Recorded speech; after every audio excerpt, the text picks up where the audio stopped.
Hello everyone, this is General Hand Grenade. Welcome to my war room in Prince George, British Columbia. We're resuming our playtest from Global War 1914 today. I'm playing the Entente, or the Allies if you prefer, and my friend Robert Hatcher down in the United States is playing the Central Powers.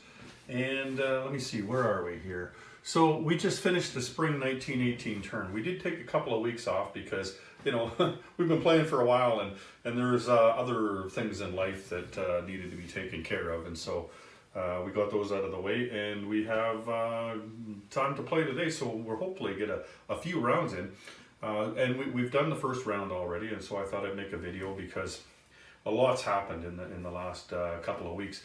Like we did play a little bit 2 weeks ago, but not enough to make a video out of. And lots of changes in the game because we did have lots of time to discuss what was going on, right? Plus there was some cards that were pulled that kind of turned the game on its ear. Again, like if you've been following along here, you know the Japanese switch sides, the Mexicans switch sides in this game. And so when we left you last time, the Allies were in control of the Japanese, of the Chinese, and they had moved the Japanese all the way over. Some of them made it even as far as over here. The Japanese had sailed all the way over here, and they were going after the Germans, right? And you know, after having time to think about that, we thought, you know, we came up with some other things because we're developing the game right now, right? Even though we're playing it, we're thinking, you know what, this doesn't work as well as maybe this, and so we'll try something else. Plus, there's other things that happen, like at the beginning of this round, some of the cards that were pulled. Was one of them was that Germany got Argentina and what is that over there? Chile. So even though France had Argentina, the Argentinians decided to join the Germans. So anyway, there we go, right? The Germans have Argentina over there. And plus they got Chile out of it. And so the cruiser that was over in Chile, they moved it over and they're both in port here in Buenos Aires. So now the Americans this turn had to move down there because all of a sudden now they've got another thing to worry about. So that's what, you know, like the cards are good in this game because if we didn't have those cards, you'd have a war over there in Europe and a little bit down here, and that's it, right? So in order to pull war around, like you have to create conflict or you have to promote conflict. And these conflicts were rooted in history. We just, you know, we kind of like, what if, you know, these guys did go that way that they were thinking of going, things like that. So there's a bit of that goes on to try to make a good game out of this. Now Japan, you see that there's no more Japan boats over here. We had decided, like we're trying to mirror the Global War 1936 rules, right? As much as we can. Well, this is obviously a different game, but one of the things with 36 was like if Japan attacks China, then all the warlords unite with the KMT, right? And so that was one of the things that we did was we united it. Like China was fractured into 3 different factions over there. So they're all Chinese now. They're all nationalist Chinese now over there. And the other thing was we decided that historically, at that time and since and before that even, the Japanese and the Chinese did not like each other. So having them on the same side was not tenable, right? When the Japanese turned over and decided to go from the Central Powers to the other side, then the Chinese should have switched sides, even though they were both kind of on the same side, even though they didn't do a lot of fighting during World War I. The only reason Japan didn't attack them was because the Americans and the British forbid them to do it, right? They really wanted to attack China, but that doesn't mean that it couldn't have happened. Like what we're doing when we play these games, whether you're playing this one or the 36 game or any of the other variants of these games, is you're going back in time and you're saying, okay, now if I were in charge, this is what I would have done, right? And so you're not recreating it as much as you're refighting this war, right? And so we decided, okay, these guys can't be on the same side. And so when Japan went to the Allies, then we decided, okay, let's give China to the Central Powers. But, you know, like I'd already moved all my stuff over here, right? I'm playing the Allies. I'd already moved all the Japanese boats, and obviously they wouldn't have done that. So what we did was let's go back. So we took all the Japanese boats back here, gave China over and converted all the Chinese units, the warlords and everything back into nationalist Chinese units, and say, okay, this is what we should have done. And so that's where we are over here, right? Japan wasn't really in a position to attack China this turn, so they didn't. But China did attack Japan. And then another thing, you know, if you knew, right?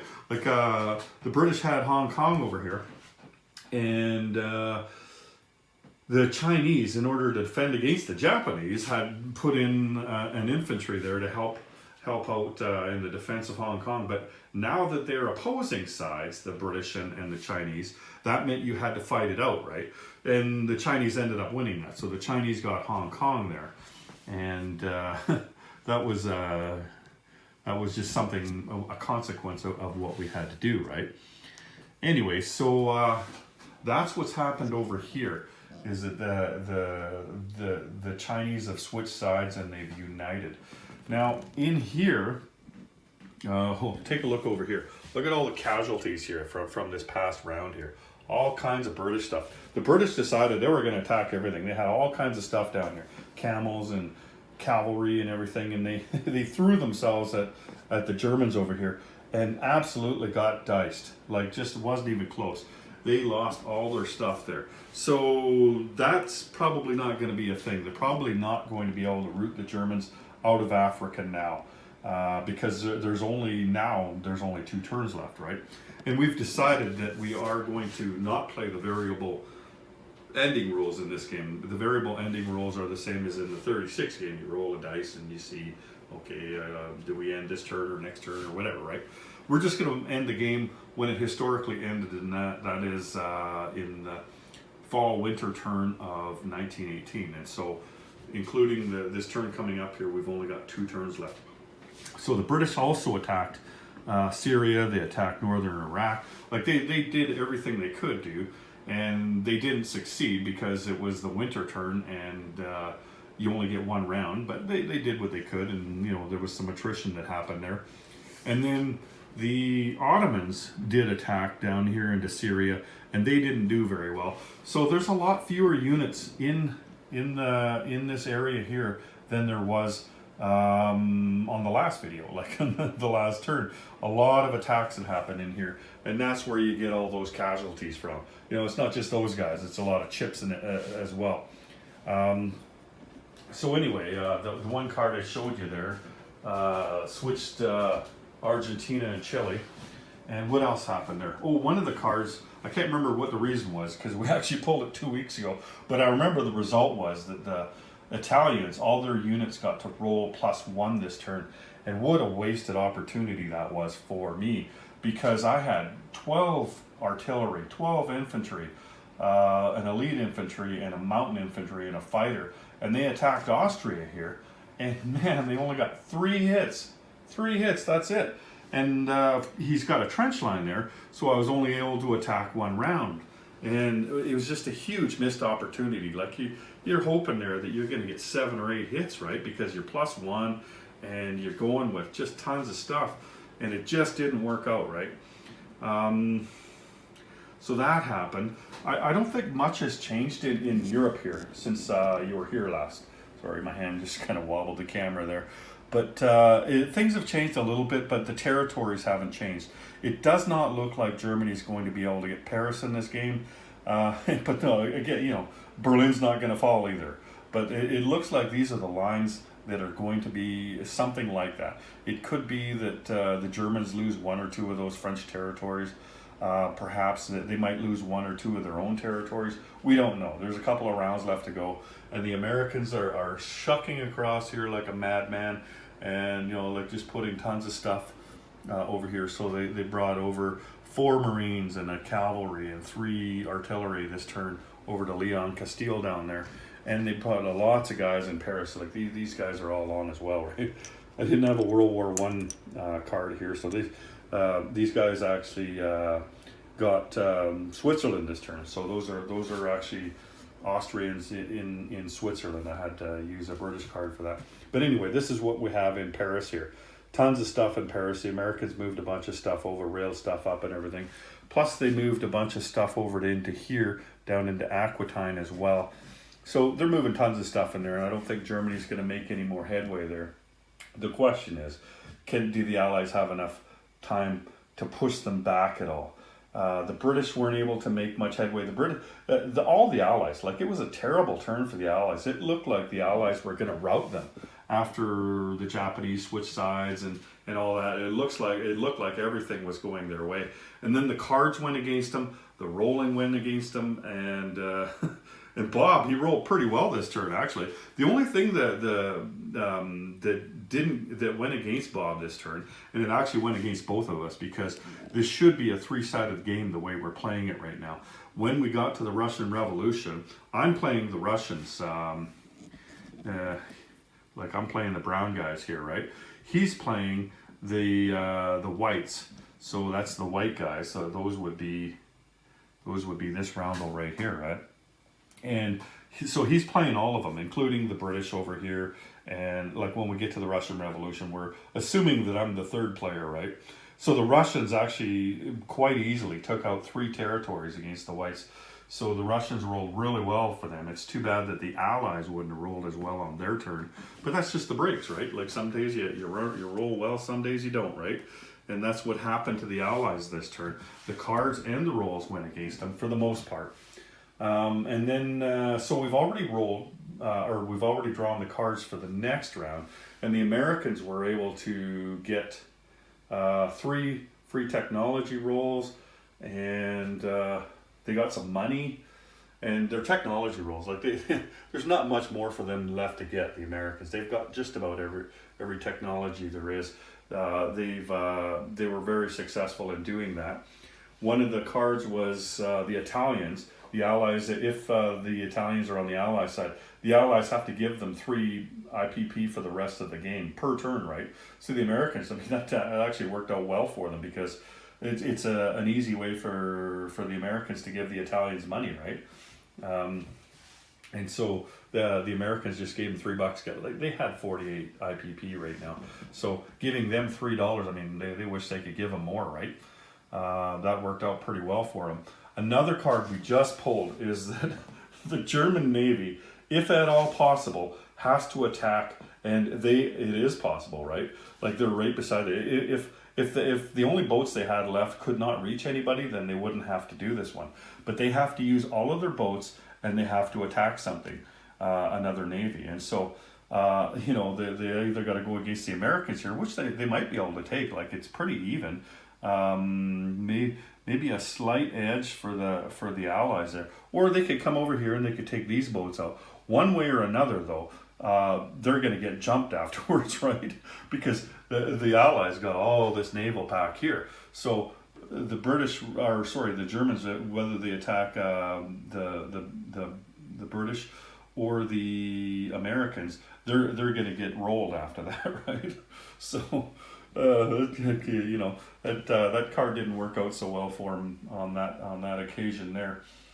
The Austrians, what did they do? They didn't do much. They mostly just placed stuff down. The big thing that happened for them was that they actually got Italy in here, and that's where this British guy is here. That's actually just, it just represents this card here. I'm going to have to get something else for this game, some kind of task force markers for this game to use, because there are times when you have too much stuff to put on. And Russian Revolution, what happened there? So the Russians did manage to take them out in 3 different places, the Red Army. And they took out one of the ports up here, and they took out southern Belarusia, and they took out Orenburg. The cards, though, they had to damage 1 link of the railway, or the whites did. So right here, they I can't find my markers, so I just use the canal close. This is a damaged railway right here. I'll eventually find my markers for that. But anyway, so that railway's damaged there. Another one was the whites got to place an artillery anywhere where they had a port.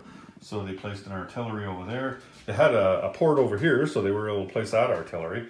They placed one here in Donetsk-Kuban, and they placed one up here in this spot over here. So so they actually got 4 artillery out of that. We were just talking about how, you know, that it might be a little bit too easy for the Reds to win this war against the Whites. And then we drew that card, and all of a sudden they got 4 more artillery. Okay, well, maybe it's okay then.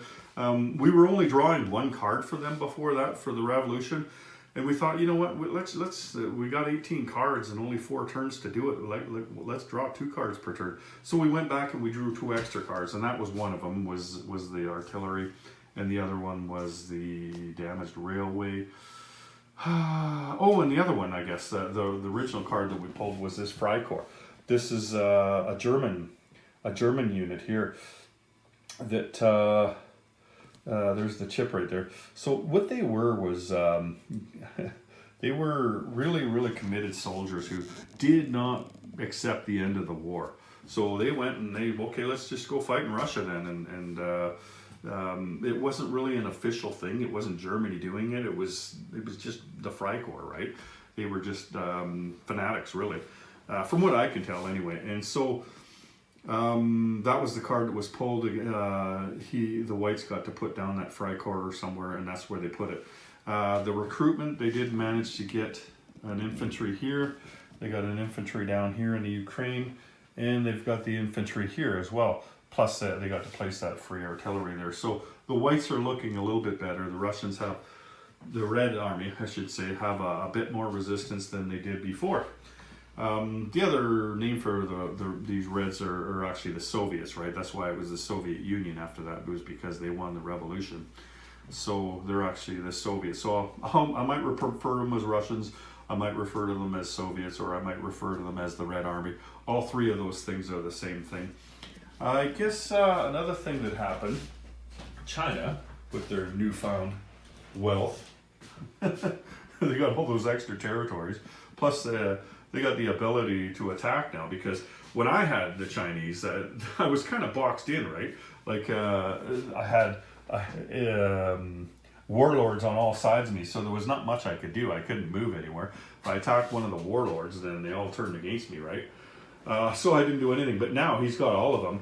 He actually went into Kashmir here, took a Chinese guy into there. Plus he's got all these Chinese guys down in Vietnam that he gets to collect the money for. I forgot to put the roundels on there.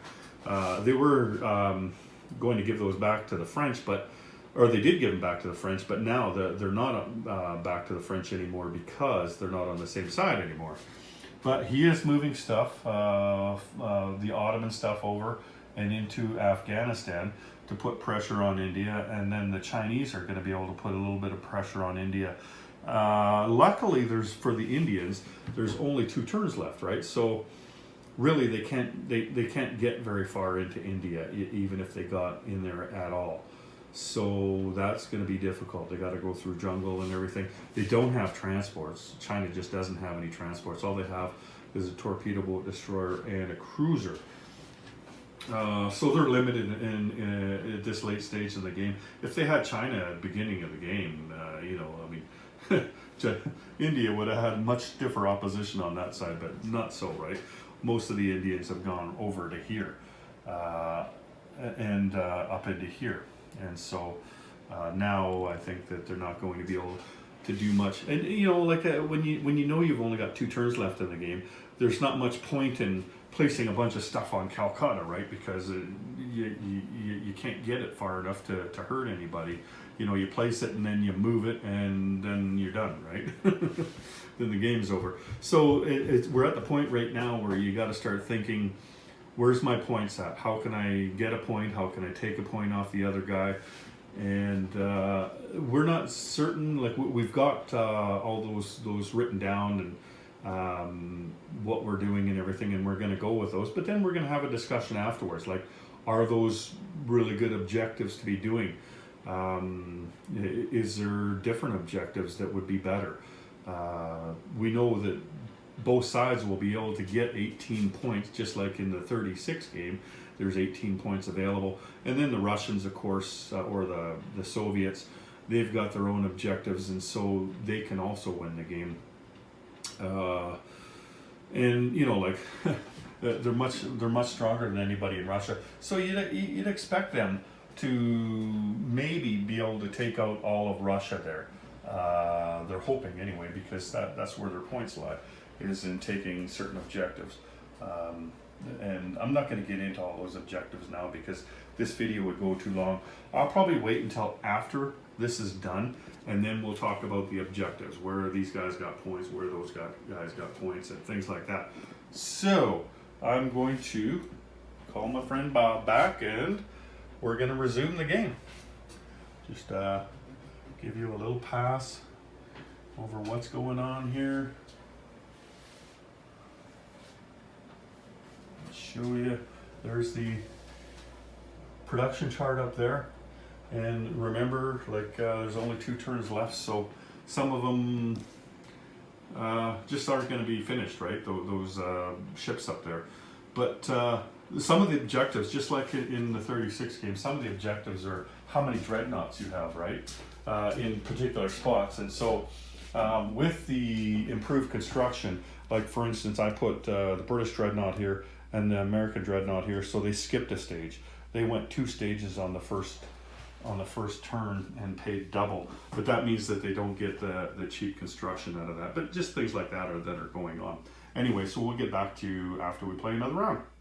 Okay, so that was a pretty interesting round, and the board actually looks a lot different now, because as we've been doing throughout this whole thing, we drew the cards for the next round before we took a break, and we're gonna stop today. We've still got 1 round left in the World War, and we're gonna resume again tomorrow and finish the war off, and then of course we've got the Russian Revolution. But anyway, it looks a lot different now because of one of the cards that we drew just before we ended.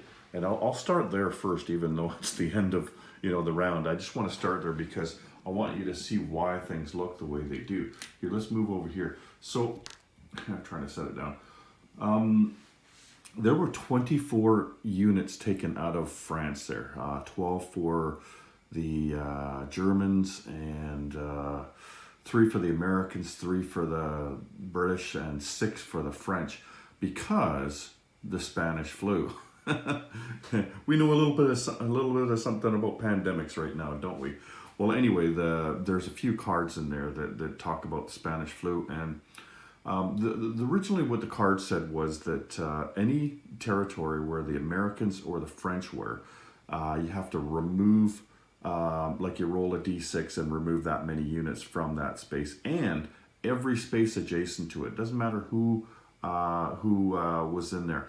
So we talked about it for a little bit, like, is that the best thing that we can do? I mean, obviously the Spanish flu is a good card and everything. But the thing is, like, there's so many territories on the board, right? So many Americans and not as many French, because the French are nearly out of this one. They've only got a few territories or a few units left. But like it wanted you to remove 3 units. And so we kind of whittled it down to remove 3 infantry class units, because really, I mean, that's what we're talking about, is a Spanish flu is going to affect humans, right? And sure, you could say that, humans are manning the artillery as well. But I mean, where do you draw the line then? Because humans also fly the planes.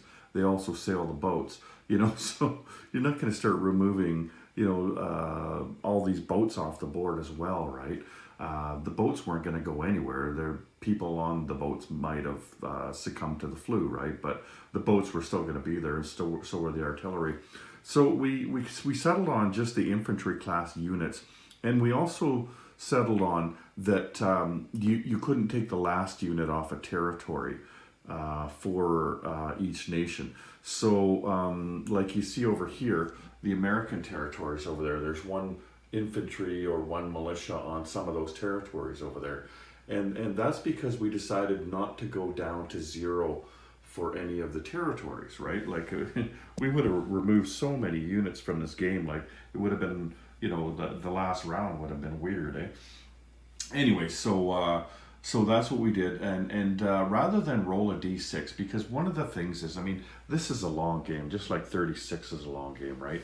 And we decided, rather than roll a d6 and roll it for this territory, roll it for that territory, like you played 36 before, you know how long it takes to do the Vichy thing, and you have to do it that way. You can't, you know, there's not some formula that you can use. You pretty much have to roll the dice to decide up the territories and the boats and everything. But it takes a long time, right? So we thought, you know, like, this is going to take an awful long time to take all these units off the board. And thinking into the future, for other games that are played of this, not just us playing this game, but for you playing this game, you know, France could have had a lot more units on the board.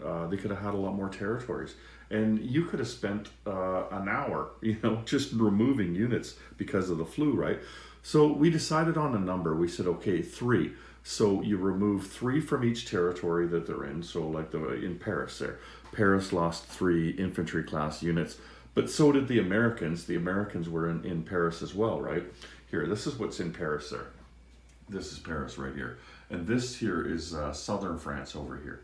And Paris, and this one is Switzerland. But anyway, so you would remove the 3 from there and the 3 Americans from there, but then 3 from southern France, and then the 3 British from southern France. But also you move from 3 from here, 3 from here, 3 from here, 3 from here. So you add all that up, and it ended up being 12 Germans. So it looks a lot cleaner in there now. Believe me, like, it was getting pretty crowded in there before. And he did take a shot at Paris again. He thought, why not, you know? And if I was him, I'd take a shot in the last turn as well. I mean, why wouldn't you? Because that's where the point is to gain for him, is to go and take Paris. I don't think he can get it, but I was pretty worried in the last round, this past round here, because he had a lot of units that he could roll. I got lucky in that he did not have a good roll. Like, he only got a couple of hits on me with all those dice that he rolled. He rolled dice after dice after dice, and I think he probably only got 4 or 5 units off me. And I had quite a bit there, right? But all he needed to do was get me down to where I was under a trench line, and then he could have finished me off, right? And it would have been easy, because he's got way more units in there than I do.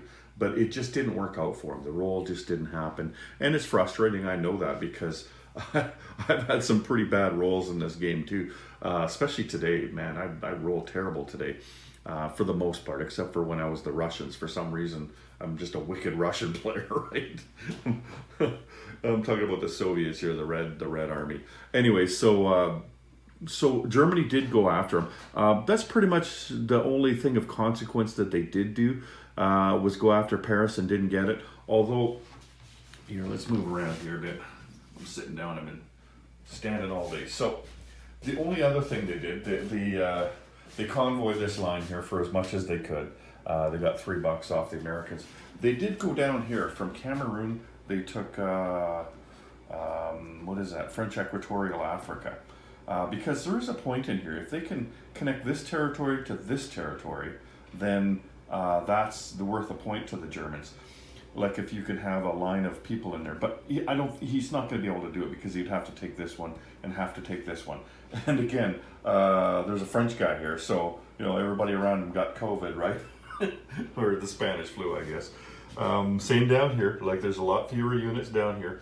I took a shot at him, and I didn't get anything off him. I think he got 1 off of me, so it was a pretty bad attack. But all this down there is infantry. Like, and you're attacking mountains and stuff, and it's tough if you've only got infantry. You're rolling at 1. Plus, he had before the flu hit there, he had a trench line, so I only got 1 round to roll at him. And I don't know if I would have rolled any more than that anyway, because defending is a lot easier to do than attacking in this game. So anyway, that's what the Germans did. The British, where are we here? The British took remember I was talking about bad rolling? They had a bunch of crap here in Punjab, and they went after Afghanistan. Never got a darn unit off them, like, not one thing. And they lost, I think, 3 units. So after 1 round of combat, I said, screw this, right? I'm not going any further. And because like attacking a mountain territory like Afghanistan when he's got mountain infantry in there is really hard to do. He's moved these infantry in since then, but he had 3 units in there, and I didn't get anything off him, and he hit me all 3 times with all 3 of them.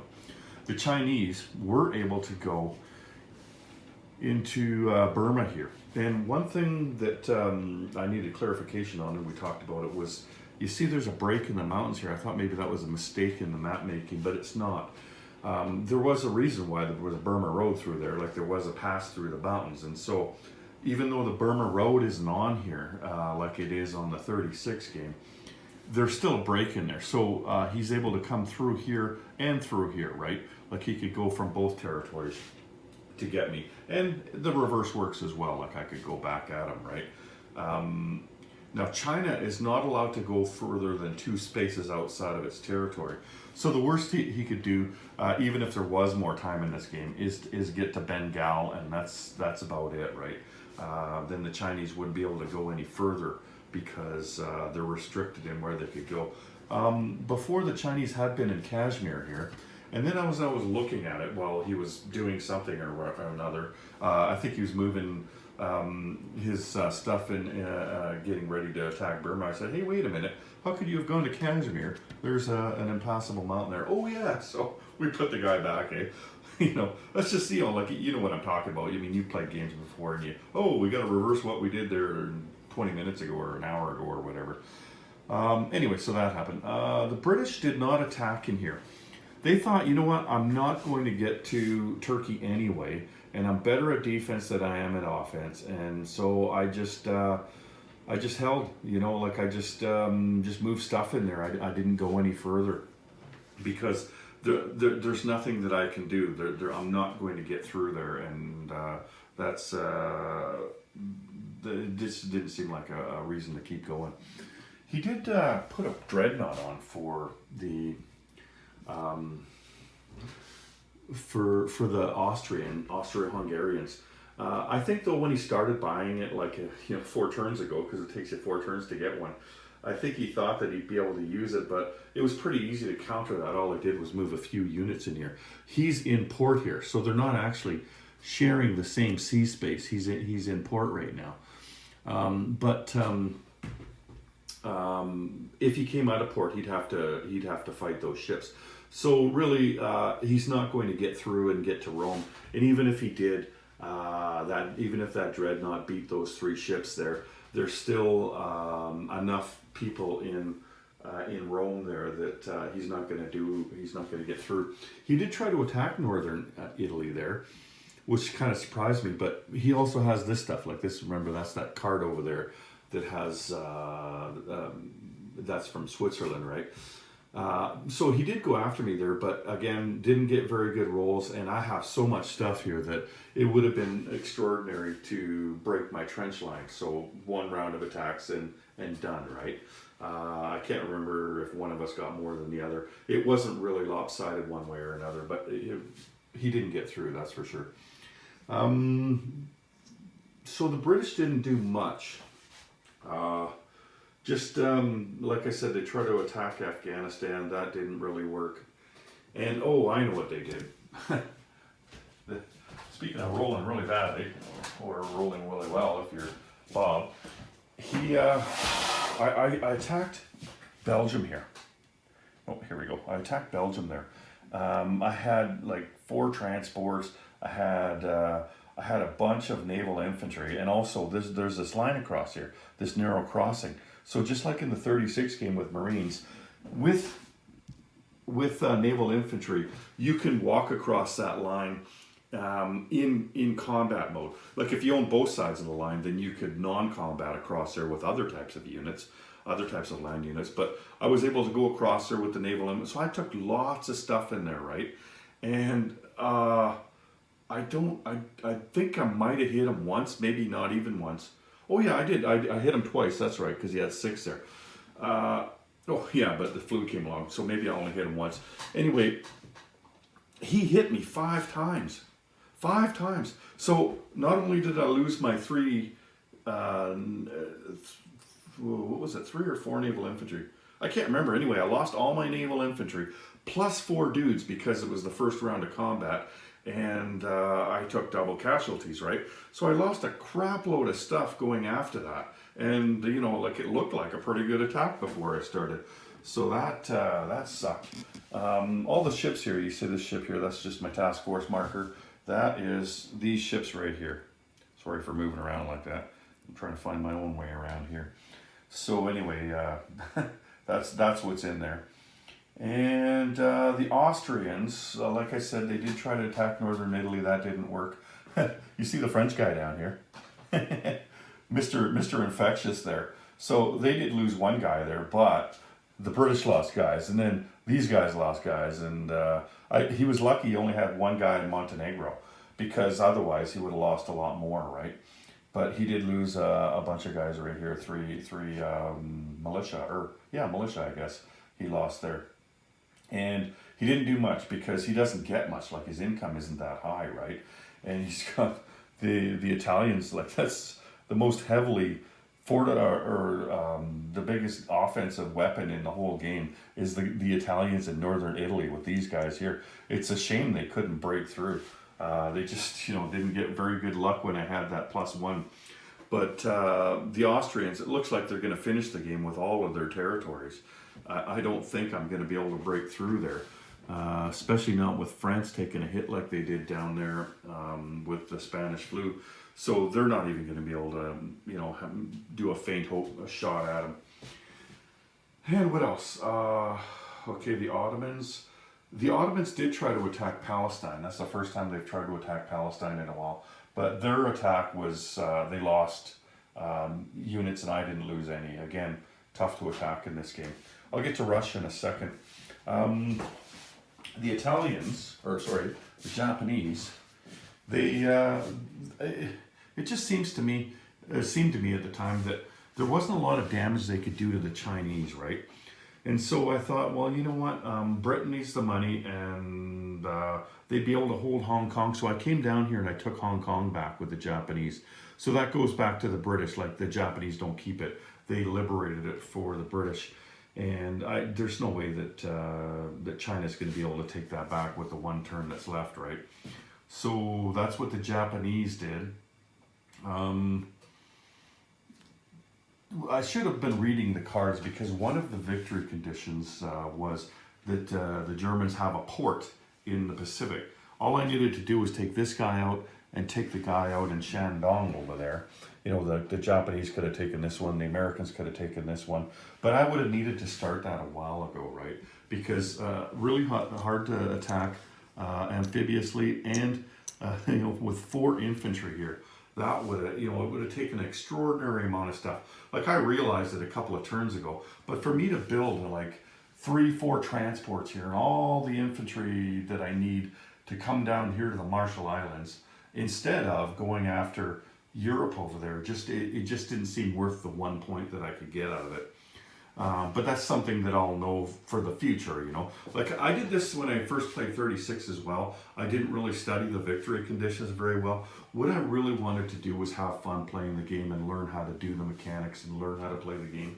I didn't want to fill my head with more information that I didn't need to know until the end of the game. And I waited a little bit too long, but I don't feel bad about that. Like, I'll know the victory conditions a lot better after this game, like once we count them up and everything, and I realize, okay, this is where I went wrong, and I should have done this or I should have done that. This was really just a play test and also a learning game for both of us, right? But I tell you, this game has changed so much since we started it. So many different rule changes, like little tiny changes and big sweeping changes too. And I think it's better. Like, I thought the game was pretty good when we started it. Much better than it was when I played it a month earlier up at the Lions Den over at Panzer King's house there. I thought it was a pretty good game then, and I think it's an even better game now. And I'm hoping that we get to, after this one, we get to play test it again at least once or twice more over the winter time. I'm certainly game for it. I know Bob loves to play the game. It's just a matter of personal lives, if we can find the time, right? But if we can, I'm telling you, like the amount of stuff that we got through in this game and settled on and everything, and then to try it again and think, oh yeah, that change worked better, because it's kind of weird to go back and change it after the fact, you know. Like I would have done things differently, and I know he would have done things differently if we would have known that the rule was going to be this, you know, 3 turns ago and 4 turns ago, right? But that's how you develop games, right? you start with an idea and you develop it and you develop it and you develop it, and eventually it gets to be a pretty good one. Now the Russians, the Soviets are doing pretty good over here. A couple of cards, they got a black army unit down here, so that's really on his own. Like anybody can fight that guy. And this one over here, the green army, he's actually a militia. I ran out of militia chips. My militia chips are in the mail. So those cards got pulled. And we decided to leave Russia out of the Spanish flu, because we didn't want to screw up what was going on in Russia here. And besides that, really the only thing that would have happened was the American is here. There's no French guys anywhere around here, and there's no other Americans here. So all that would have happened was some of these guys came off. Actually, I think we did take a guy off. Yeah, we did. So it was only infantry class. These are vehicle class. The Cossack and the cavalry. So we did take one Russian off. That's right, and we took one American off. There's only one white army here, so we couldn't take him off, right? And there was only one Japanese guy here, so we couldn't take him off either, because, like I said, you had to have one left, right? So the revolution or the Civil War, whatever you want to refer to it as, it is going pretty well. These guys had there was a bunch of white guys in here, right? And the Red Army worked them pretty good. Actually, this guy's supposed to be here. There we go. He did pretty good in there. Sorry about that. That was my biggest fan on the phone, also known as my mom. So usually I'm smart enough to turn my ringer off, but this time I forgot, right? Anyway, let's get back to it. I can't even remember where it was now. Yeah, you might be wondering why the Ukrainians aren't in it yet and the Poles aren't in it yet. I could attack them as the Soviets, right? But that would mean that they would be able to attack me as well. And that's while the World War I is going on. Once World War I ends, then they're going to be able to attack me as well.